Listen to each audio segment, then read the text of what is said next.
Hello, grade 12s. I hope that you are all doing well and that you are thriving and not just surviving.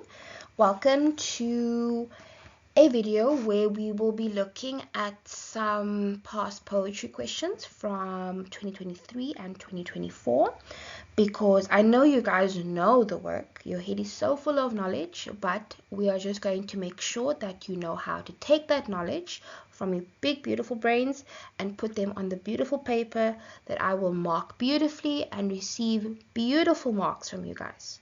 Okay, so we're looking at 2023 November, which you have on the group chat, as well as 2024 May, June, which I did not send. I can send it, but otherwise you can download it, as well as 2024 November, which I have sent. So make sure that you have that in case you can't see on the screen, as well as the notes that you have from class and that I've sent on WhatsApp. Make sure you have those. You also have the memos, but try not to look at them. Let's try and see if you can answer it without those. Okay, so we are starting with 2023 November, and we are starting with the first question there, which not a lot of you actually like to answer, but it's actually one of the easiest kinds of essay questions, not essay questions, poetry questions you'll get. So we're looking at an essay question for a poem. Okay, and it is for Sonnet 130 by William Shakespeare.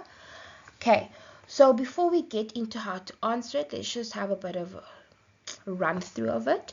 We know that Sonnet 130 is an Elizabethan sonnet consisting of 14 lines, one big stanza, but we know in the stanza we have 3 quatrains, which are 4 lines, and we know that it has a couplet, a rhyming couplet at the end. Okay, we know that like for example, let's look at line 1. It ends with sun. Look at line 3. It ends with done. Those words rhyme.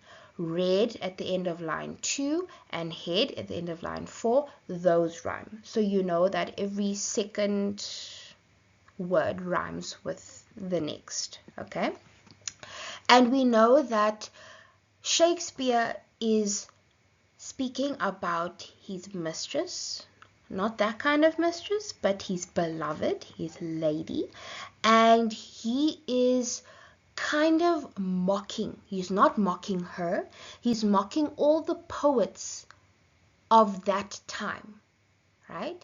He's mocking how they always used to compare their lovers to these unrealistic standards by saying, for example, my beloved or my mistress has eyes as blue as the ocean that I could drown in. My mistress, when she walks, it's almost as if she glides and her feet do not touch the ground. My mistress, wah. And not all of these things are true. So Shakespeare is now describing his mistress, his beloved, and he's saying that she is not like those things. She is normal. She's ordinary, but not in a bad way. He's saying she's just a normal person.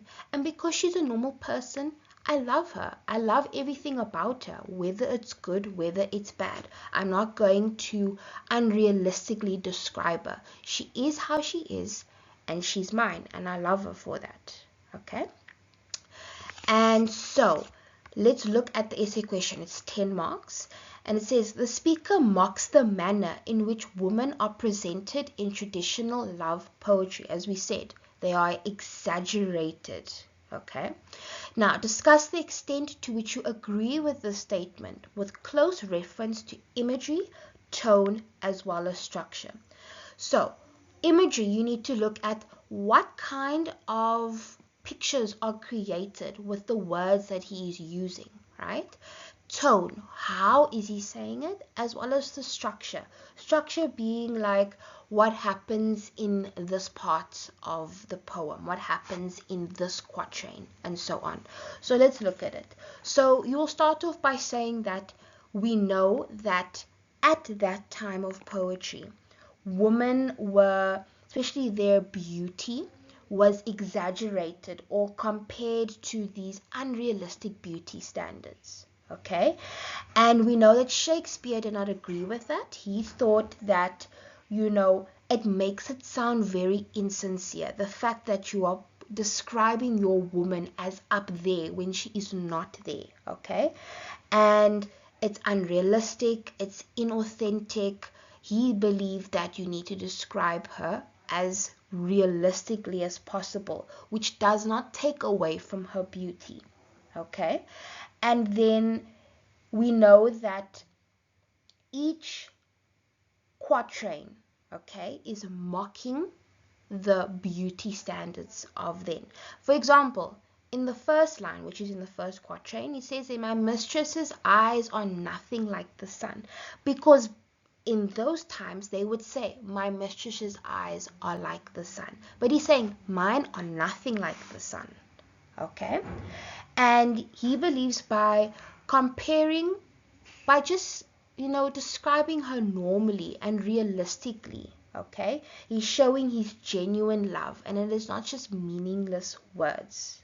Okay, then you can go into speaking about the specific kinds of comparisons that he is speaking about, okay, and these comparisons will create an image. Okay, this is where imagery comes in. Okay, so for example, in the second quatrain, he is saying that his mistress doesn't conform to unrealistic comparisons of beauty, because she doesn't have rosy cheeks or perfumed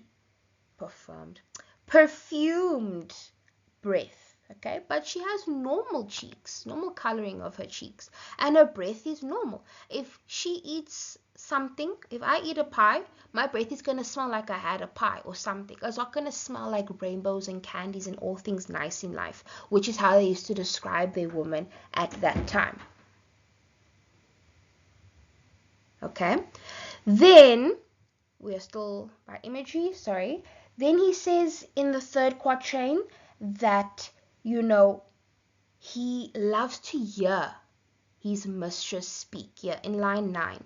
Okay, but he says that even though I love to hear her speak, some of you might say, "Oh, but he's finally saying something positive about her there." He's been speaking positively about her throughout the whole thing. It's just that it comes off as a bit, insulting, which is now the tone, but he's actually just trying to, be realistic, but we'll get there now. So here he says, "I love to hear her speak, yet while I know that music hath a far more pleasing sound." So he's saying, I love the sound of her voice, but I know that there's other music that is better than her voice that I would listen to. Okay, and he enjoys having conversations with her, but also he doesn't always need to listen to how she sounds. Okay, and then he's also saying that she is not like a goddess. No one is like a goddess, and that's fine, because even though she's not like these unrealistic goddesses, she is still beautiful. There is nothing wrong with her.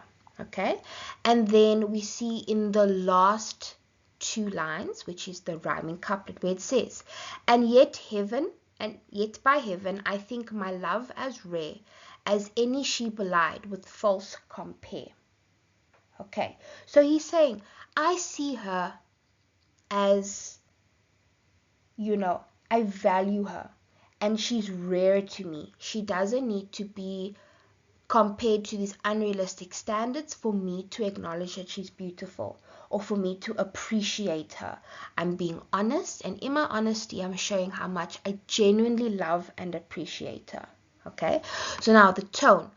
At first, people might say that it's a bit derogatory, doesn't sound very flattering, but we see that, it starts to turn more, especially in quatrain 3, it turns more, appreciative. He's starting to adore her, and it's confirmed this adoration in the last two lines. Okay, and this whole structure, this whole poem is basically just mocking how traditional love poems used to be.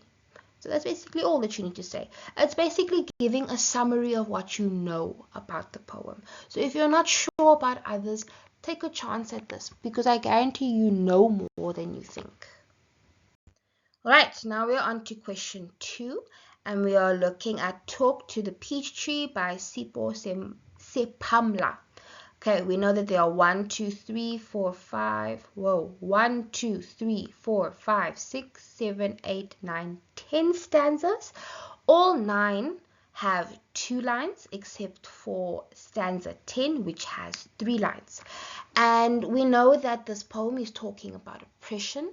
It takes place in apartheid South Africa, and it is basically just saying the main idea is that there needs to be some kind of communication, okay? Whether it's people of color communicating with themselves on how they are going to change things, or it's them speaking to those who are oppressing them. How are we going to change things? Okay, there's also a lot of personification in this poem. For example, look here, lines 3 and 4. Let's talk to the afternoon shadow. Ask how the day has been so far. We know that a shadow is not a living thing, but now we are actually speaking to it and we're asking it, how has the day been so far? So there's a lot of personification, okay? And this poet has resorted to talking to inanimate objects, because who else are they going to speak to? Who else is going to listen to them? Who else is going to hear their pleas, their suffering, and do something about it? That is basically the gist of this poem. Who is going to listen to us? Okay? And we know that the peach tree is very important to this poet. He had one in his house, in his garden, and it also signifies a gathering place for black people where they could gather and speak. Because we know back then, as soon as a white person, for example, saw a group of maybe 3 or more black people or people of color, they would assume that they are, plotting or planning something. So that is why people of color had to go and sneak around. They had to do all these things at night in a secretive way, just so that they could speak and discuss, how are we going to change our lives? Okay, so that's basically what this poem is about. Okay, so let's start with the questions. I can't go back to the previous one for the previous slide for some reason, so I hope that you have the poem in front of you. So explain the use of the word stench in line 14. Okay, so we know that the word stench has to do with smell. Okay, so you can't just say stench means smell. Stench means a certain kind of thing. Okay, and in this poem they are speaking about, there's a rubbish heap. Okay, and obviously when there's rubbish, the smell that you get from that rubbish is very disgusting. It's foul, it's rotten. Okay, so you get a mark for saying that stench means a disgusting, foul, horrible smell. Okay, now where there are rubbish, okay, no one wants to live there. No one wants to be close to there. Okay, but in this case, this rubbish heap and the smell coming from there, it's representing the conditions that black people lived in. Okay, so you would say that its stench is also used to describe these living conditions, how disgusting they were, how horrible they were. Okay, it could also refer to the rotten system that they had during apartheid times. Okay, 2.2, account for the repetition of the phrase let's talk throughout the poem. Now if you go back and you look at the poem, you will see that it says let's talk many times. Okay, now if I come to you and I say, can I ask you something, and then something happens and we don't get to speak, I come again and I say, can I ask you something? Something comes up again. I come again and again and again and I say, can I ask you something? Obviously that is very important to me if I'm coming multiple times to ask you if I can ask you something. Okay, so just like I'm asking multiple times, this poet is saying let's talk multiple times. Okay, so this shows that there's a sense of urgency. There's something that's important that needs to happen soon. Okay, and this is that the poet needs to discuss something.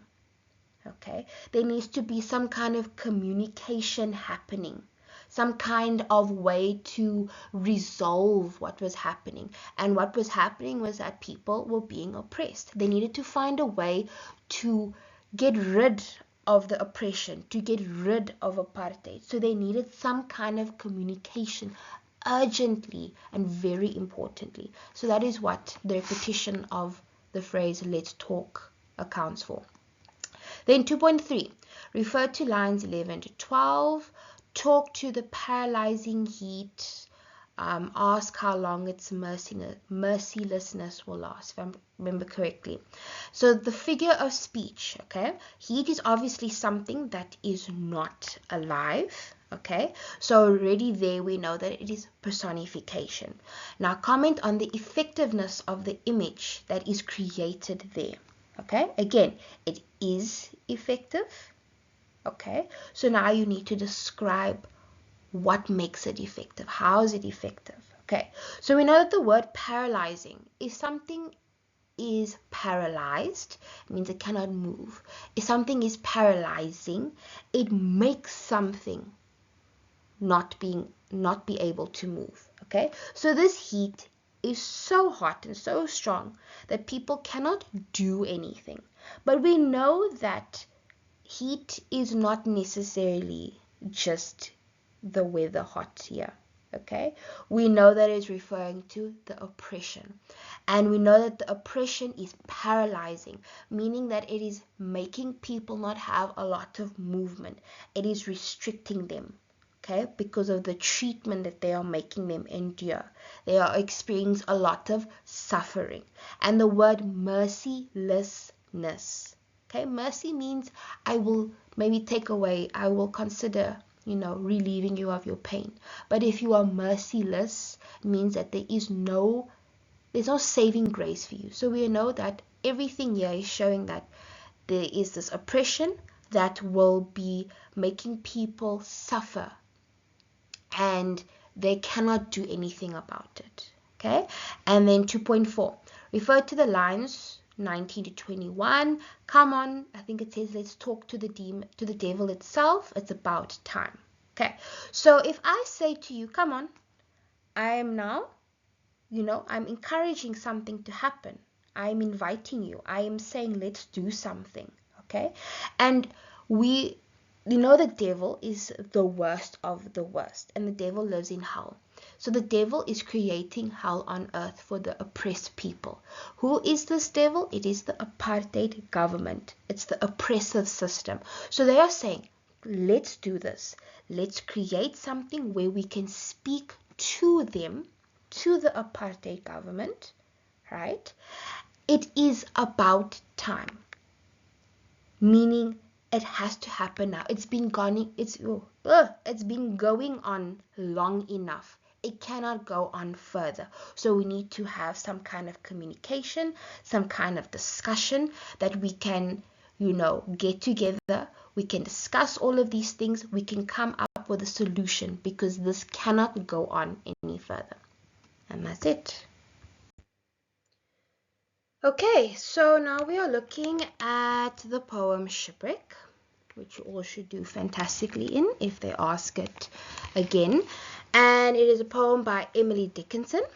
We see that it is 4 stanzas, each of 4 lines, and every second and fourth line will rhyme. So land and sand, souls and shoals, door and more, I and reply. And we know that there was this great shipwreck that happened, this great storm that came. It caused 40 people to drown, and only 4 survived.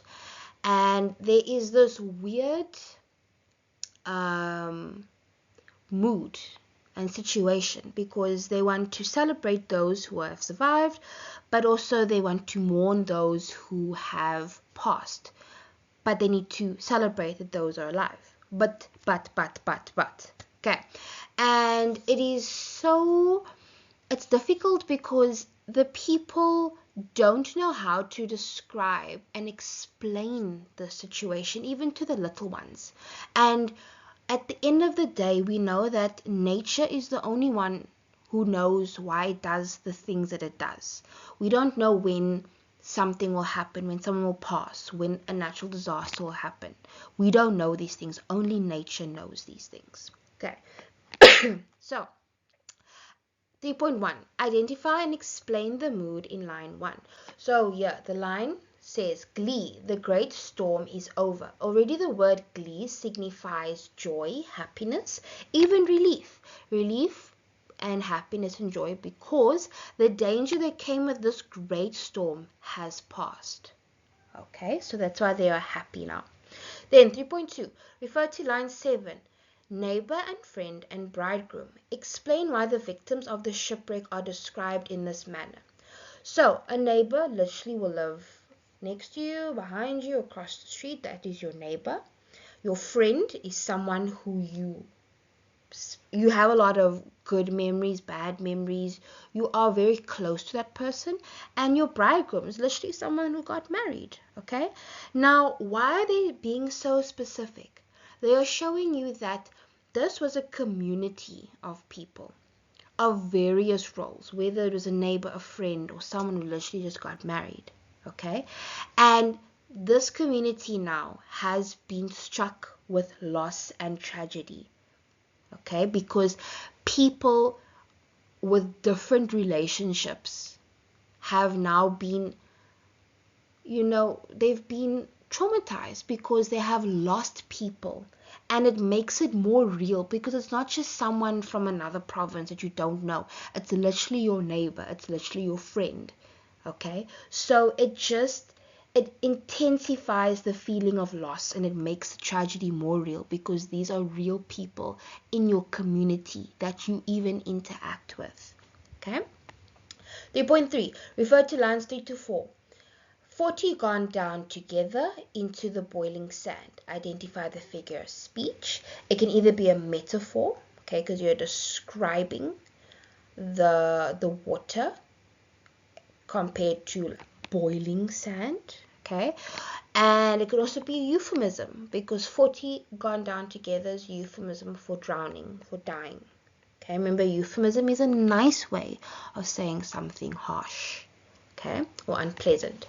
So 3.3.2, comment on the effectiveness of this image. Now it's already telling you that it is effective. You need to tell us why, how, what it is that is making it effective in this image. Okay, so we know that this storm was so great that even the water there by the waterbed was so violent. Remember, the people drowned right there in the shallow part, not even far away.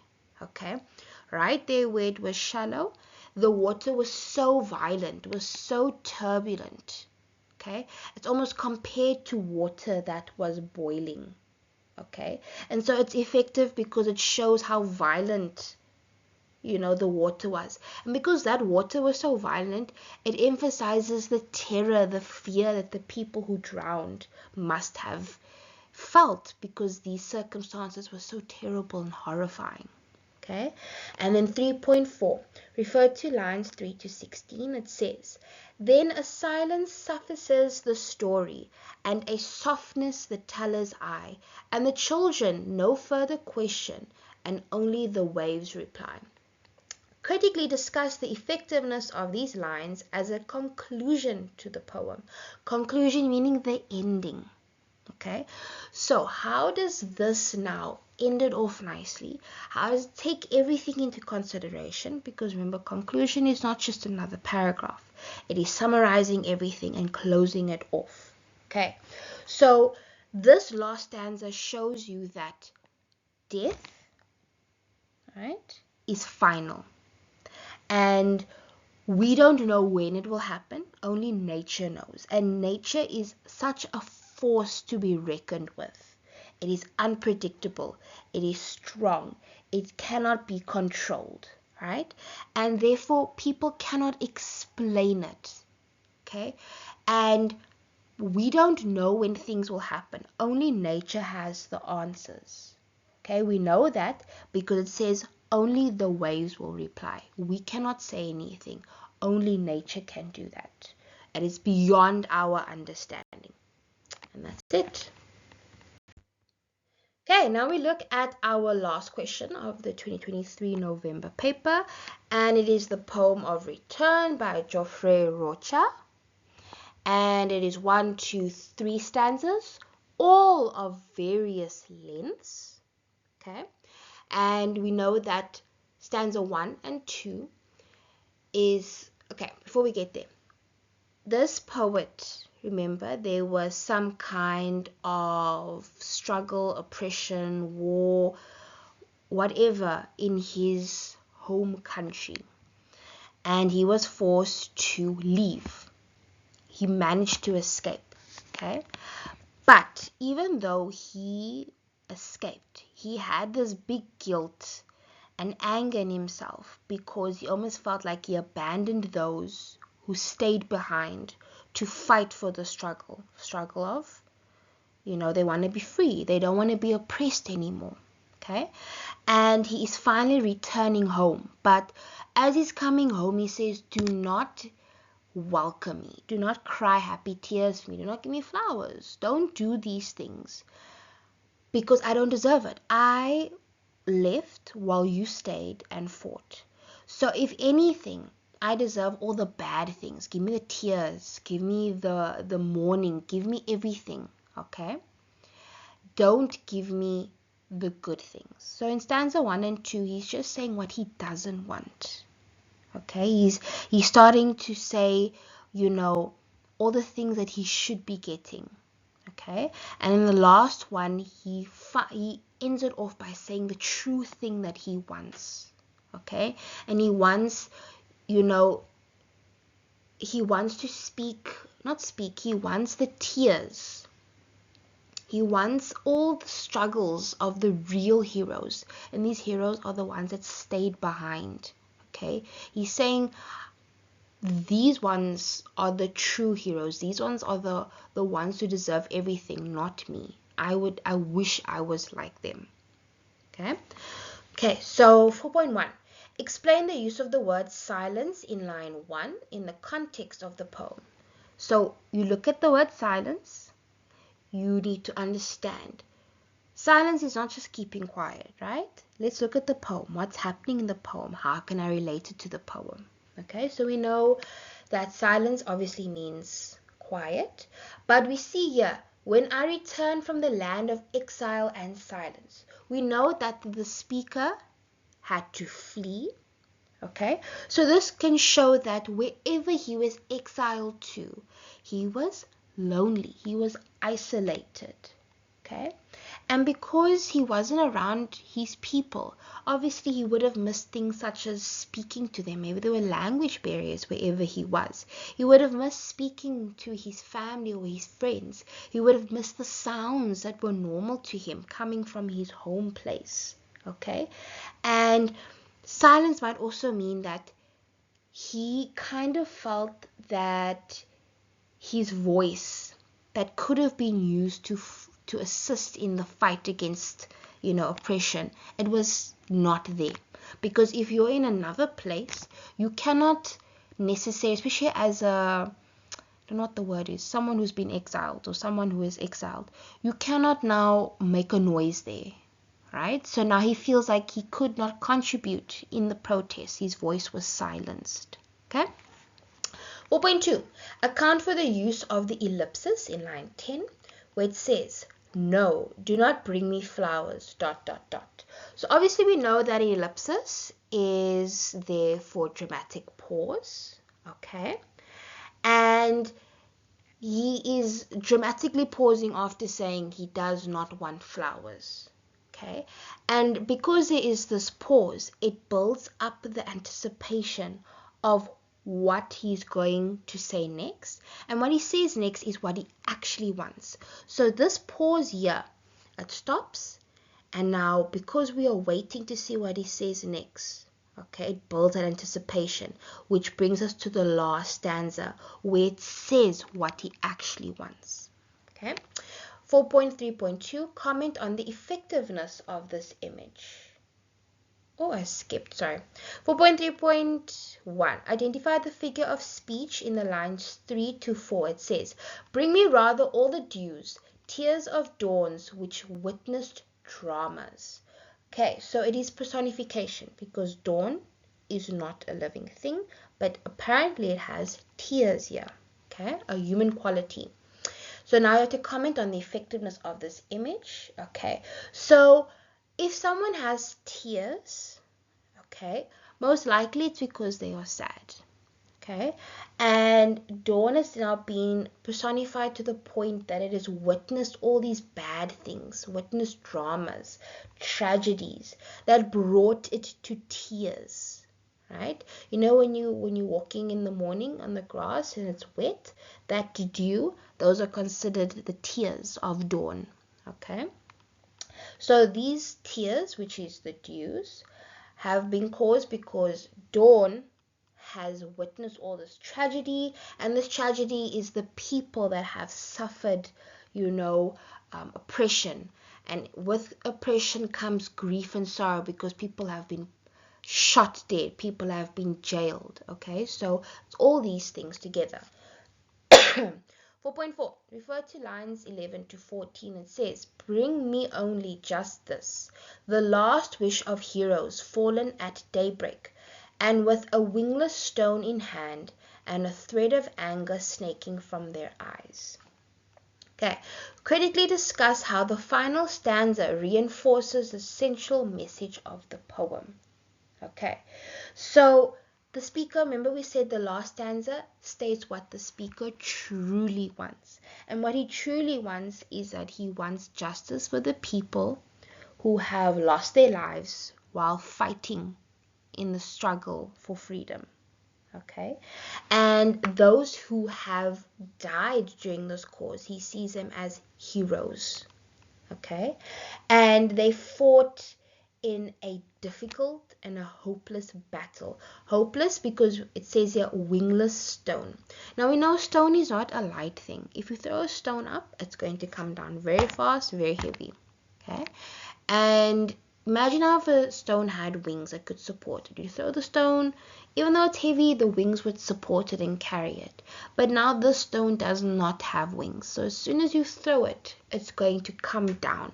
That weight, think of that weight that, represents the struggle, the heaviness of what the people were experiencing. Okay, so this poet is just angry because they are fighting for a cause and nothing is happening. Okay, so that is basically it. Now we are done with 2023 November. We will be moving on to 2024 May, June. Okay, we are jumping straight into question 2 of the May, June 2024 paper. And we're starting off with The Morning Sun is Shining by Olive Schreiner. And this is one of those poems that really confuse people because they think it's a happy poem, but it's actually a poem about grief, about a mother whose child has died. So for the mother, her morning sun, which is representing a child, is not shining because the child has died. Okay? And it is 16 lines, and in the 16 lines there are 4 distinct parts. The first 4 lines, there is the sense of sight. Okay, the lines 5 to 8, it's hearing, and 9 to 12, it has to do with smell. Okay, and the last 4 lines go away from this pattern of, this 4 lines is talking about sight, this 4 lines about hearing, because in the last 4, because it's different from the others, it emphasizes, the unexpected ending. Okay, because up until those 4 lines, we think that this poet is just enjoying a lovely time, experiencing the morning sun. but the last 4 lines show that she's actually grieving, and she's grieving the loss of her child. Okay, so 2.1, refer to line 2, the green, green willow tree. Account for the repetition in this line. So we are repeating green, and we know obviously green is the color of a tree. Green signifies richness in nature, vibrancy. It signifies abundance. Okay, so the poet is just enjoying how beautiful and lush and vibrant nature looks. Okay. 2.2, explain the mood that is created by the phrase a golden sunbeam in line 3. So over here, and sends a golden sunbeam, if we carry on, to dance upon my knee. Now I know in the movies when the clouds part and this golden sunbeam just shines down, right? Normally it's associated with nice happy feelings, okay?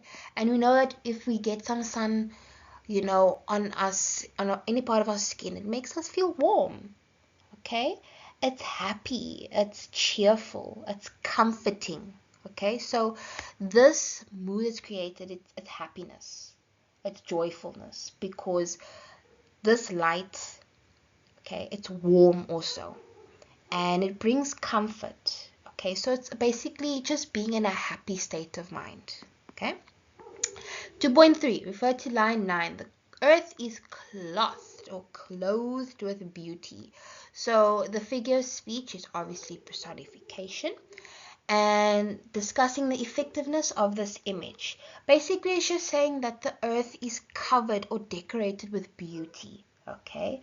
And that every part of it is surrounded with this beauty, and therefore the poet, as she's enjoying all of this, she's also surrounded by all of this beauty. That's basically all that it means. Okay, 2.4, refer to lines 13 to 16 that say, there is a hand I never touch and a face I never see. Now what is sunshine, what is song? Now what is light to me? Critically discuss how these lines convey the central message of the poem. Now we know that the central message is that this poet is grieving. They have lost a loved one. These are what these lines are referring to, these last 4 lines. They have lost a loved one. And she is so full of grief that she cannot appreciate all the beauty of nature that she has been describing. Yes, she's been describing it, but she cannot enjoy it. She cannot accept it because she doesn't have anyone to share it with also. She doesn't have that love that she's supposed to have, because that love has been taken away by death. Okay, and the words never also tie in with the finality of death. Okay, because that person can never come back. Okay, and even though she's asking a rhetorical question, because there is no answer to death. Death is final. Remember, we said death is the only one that has the answers. So she's full of grief. She cannot appreciate the full beauty of the world, of nature, because she is so consumed by death and by grief. Right, question 3. It is a beauteous evening, calm and free, by William Wordsworth. Okay, 14 lines, sorry. Okay, the first 8 lines, your octave.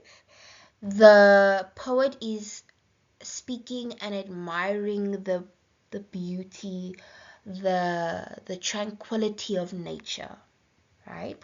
But it's very spiritually linked of how, God has created such wonder and beauty in nature. Okay, the last 6 lines, the sestet, is where he speaks to his companion, the person that he's with, which is presumed to be his daughter, and he's basically just saying that even though she is not appreciating the full beauty of nature, which is linked to God, maybe she's not, in a place of worship or fully expressing her devotion of God, God is always there. okay? And this child or this person is with doesn't really seem to really be appreciating nature, but we know that children actually have a better appreciation for nature and a better connection with God. So even though they are not outwardly expressing it, we know that children, instinctively have that appreciation already. Okay, so 3.1, identify the atmosphere in line 1. Line 1 says it is a beauteous evening, calm and free. So basically just saying it's a peaceful, relaxing, tranquil atmosphere. 3.2, explain the effect of the punctuation mark in listen. Now you're saying, yeah, listen, the mighty being is awake. So some of you might say it's kind of like a command to get someone's attention. Okay, the speaker might be trying to get his companions' focus and attention so that they can appreciate what they are seeing around them, and what is around them is God's beautiful creation. Okay, 3.3, account for the sun's being described as broad in line 3 in the context of the poem.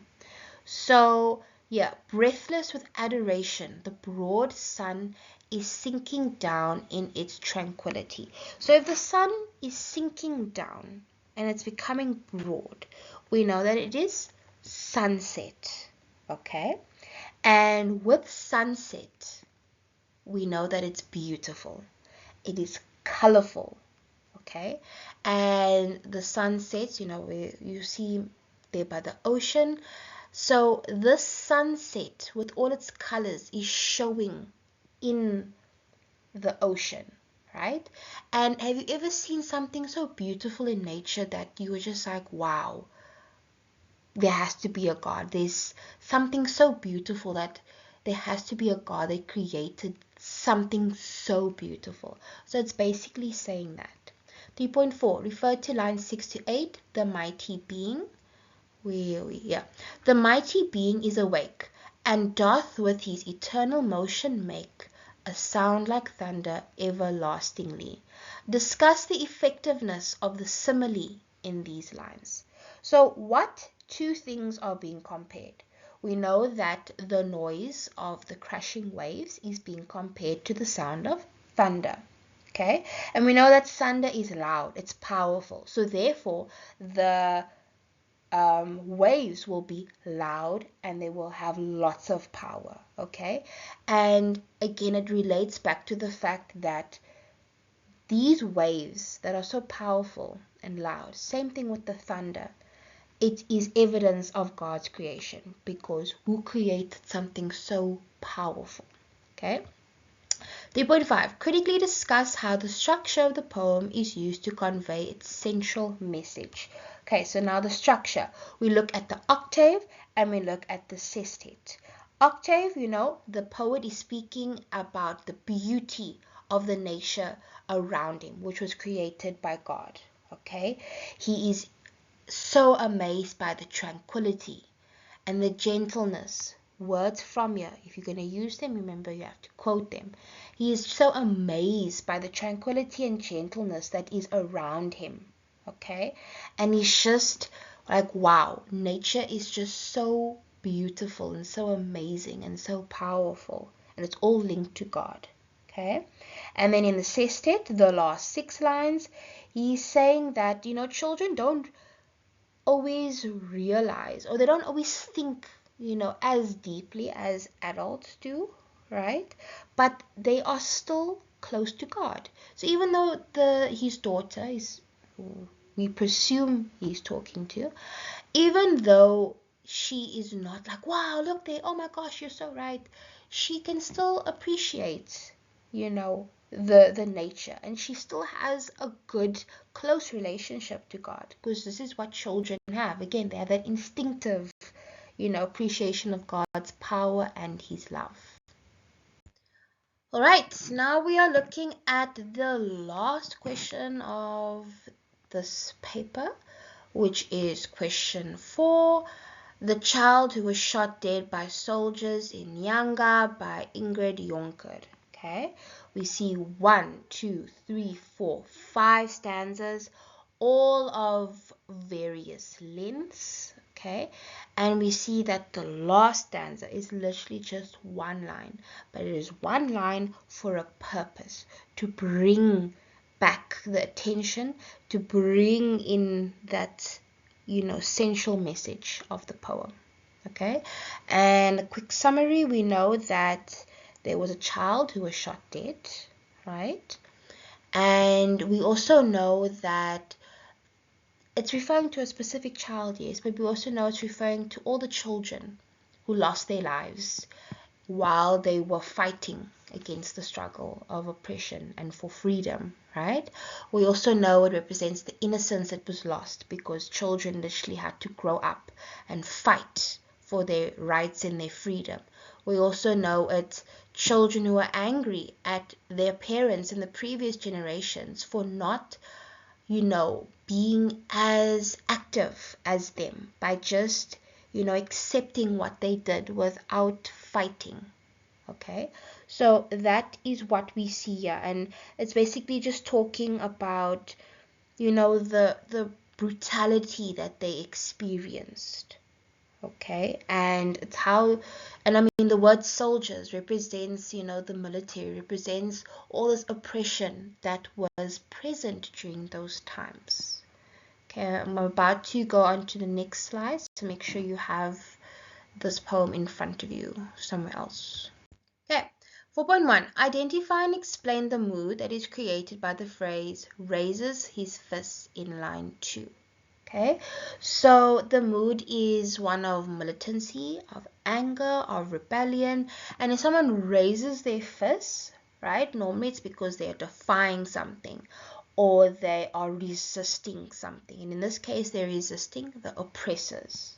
Okay, and again, remember, this generation that is raising their fists, they are frustrated and they are angry and they resent the previous and the old generations for not doing this sooner and for making them have to go to such extremes in order to be heard. 4.2, explain why the phrase the child is repeated throughout the poem. Okay, so first of all, it's to make us remember that this child was shot dead and to remind us of this tragedy, okay? But it also represents the new generation that will not accept it laying down. They will fight, okay, so that they can, not be oppressed, that they can stop all these, systems in place that result in their oppression. Okay, and it also, makes us remember that these children who lost their lives, it was unnecessary. Okay, and this murder was unfair, it was unjust because they did not have to lose their lives, but they did because they were fighting against the oppressors. 4.3, refer to line 16. The child is the shadow of the soldiers. Figure of speech is a metaphor. Discuss the effectiveness of this image. Basically, your shadow follows you everywhere, except if you're in the dark. Okay, but that's just one big shadow. But anyways, so basically, this child, okay, will basically haunt the soldier for the rest of their lives. They will remain in their conscious, and especially if the soldier does not acknowledge or does not admit that they did something wrong, they will always have that, that shadow following them, and that shadow will be like their sin, that you killed someone. Even though you're not admitting that it was wrong, it will follow you for the rest of your life. Some people might say it's even the children that are going to haunt and stalk the soldier for revenge for the rest of their lives. They will never let them go. Then 4.4, refer to line 23 without a pass. Critically discuss the significance of this line in conveying the central message of the poem. Okay, so remember back then you needed a pass to literally travel anywhere. If you had no pass, you could be arrested, fined, sometimes even killed on the spot. Okay, so this pass is a reminder of the oppression that Black people in South Africa experienced. okay? And the fact that they were treated so inhumanely that they needed a pass just to do what they could normally do, okay? And the only time you could be free to move without this pass, to do whatever you wanted, was in death. And so this child, okay, does not have to carry a pass anymore because they have been killed, okay? And symbolically, the child can now move without restriction, okay, to influence the minds of other people, okay, and oppose the government because they don't have a pass anymore, because they are no longer here. That is symbolically, okay? So, yeah, the pass is a very important thing. Again, without a pass, bad things could happen. So now the main goal was to be able to live a life without this pass. And this pass, even though it's just one thing from that time, this pass in this poem is representing their freedom. Without this pass, they had no freedom. With this pass, they were stuck, they were oppressed. And this child who was no longer alive did not have this pass. So they were physically free and symbolically free to just, touch the hearts of people around them. Alright, grade 12s, we are almost there. Well done for making it this far. Let's just push a bit further. We're looking now at 2024 November past papers, and we are starting off with question 1, which is an extract from Fernhill, which is by Dylan Thomas. And we know that Fernhill, your guys' favorite, has 54 lines, but here we only see 27. Okay, and we know that this is a poem about childhood, happiness, the freedom that comes with being a child. And this poet is no longer as free as he was when he was a child.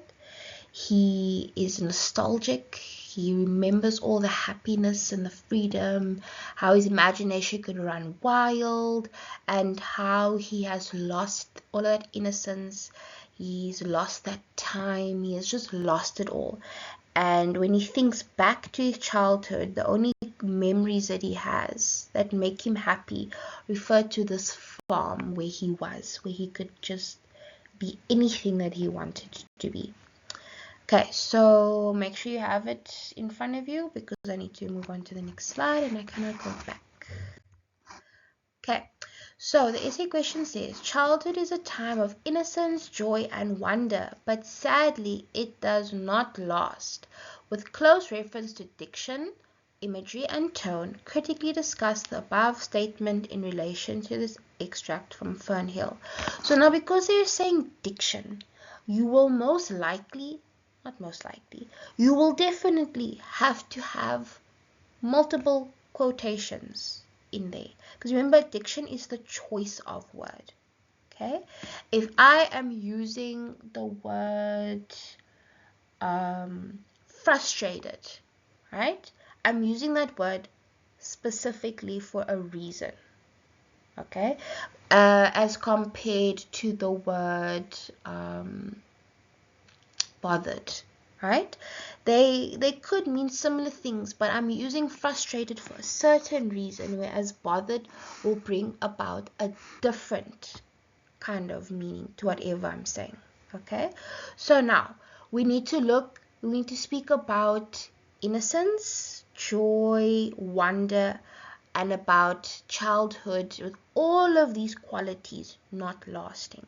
So now you need to go look, where is it not talking about innocence? Remember, you don't just quote and leave it like that. You will explain and have your quotation, right? And they need to link. So obviously, when you start off your essay, you will say that, the speaker is reflecting about his happy times in his childhood while he was on this farm called Fernhill, right?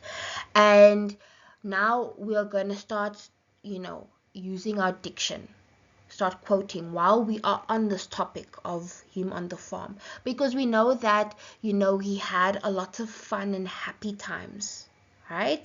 And he could do whatever he wanted. He could climb and playing and singing, right? It was easy happy, carefree. Those are all words from, those are all diction from the poem that ties in with his happiness from his childhood, right? You can speak about things where, he speaks about his better days, whereas when he was a child, he could, do whatever he wanted. He was happy. He had such a good life. And he refers to those days as his heydays. You see, that is addiction. Okay? The fact that he calls himself a prince of the Apple Towns, there I am quoting that because it shows that, he could be whatever he wished. He could do whatever he wanted to do. So just things like that. So when you are answering this, look at words, your dictions, your imagery, and your tone. The tone that he has is he's very nostalgic, right? And even though when he is reminiscing about all the good times and it sounds happy, he's actually quite, it's sad, and it's a bit of a bittersweet tone because he's reflecting on the things that he does not have anymore, and he wishes that he could go back to those times. So that's basically what you would speak about in this kind of essay. Okay, then we look at This Winter Coming by Karen Press. Okay, it is 1, 2, 3, 4, 5 stanzas. Okay, all of various lengths, and we know that from the title already, okay, This Winter Coming, we know that they are not actually talking about winter. Okay, winter in this context is referring to some kind of big change that's going to happen, right? This big change in relation to oppression, to hardships, okay? The fact they're saying this, okay, it means it's the specific one. This one is coming now. It is coming soon. They're not saying that winter or next year's winter. They're saying this winter. So something is going to be happening very soon. Okay, and throughout the poem, right, especially the first 4 stanzas, it's just describing all the hardships, it's describing the inequality, it's describing, the oppression that everyone is facing. And when we go into the last stanza, we see that there are children that are running in this, this winter, this rain, these horrible conditions. They have a raging fire, okay? And they are not frightened of this winter, showing that the children are the ones that will bring about change, who will actually stick up to this horrible cold weather that is making everyone miserable, and they will bring something. But it's not a change that will come about easily. It will be a very major, probably very difficult change that will have a lot of, unfortunate side effects, but it's something that needs to happen. So let's look at the questions. Okay, 2.1. What does the word thick in line 1 convey about the rain? Okay, so obviously if you have thick rain, the rain is heavy. Okay, it is uncomfortable, unpleasant, and obviously you cannot see much there. You cannot easily move through it, so it's very restrictive as well. 2.2, refer to lines 4 to 7. The sea is, now you see I don't have my one in front of me. Okay, there's it. Okay, lines 4 to 5, where it says the sea is swollen, churning in broken waves. Around the rock, the sand is sinking away. Identify the mood in these lines. So the mood that is created, it's a very unsettled or tense or threatening mood. Why is it threatening? And now we're going to explain. Especially because they use the word swollen. If something is swollen, it means that there is a build-up underneath it that either is going to, eventually dissolve, or it's going to spread, or it's going to burst, okay? But you don't know what will happen. So the swollen, right, it suggests that there is danger coming about, okay?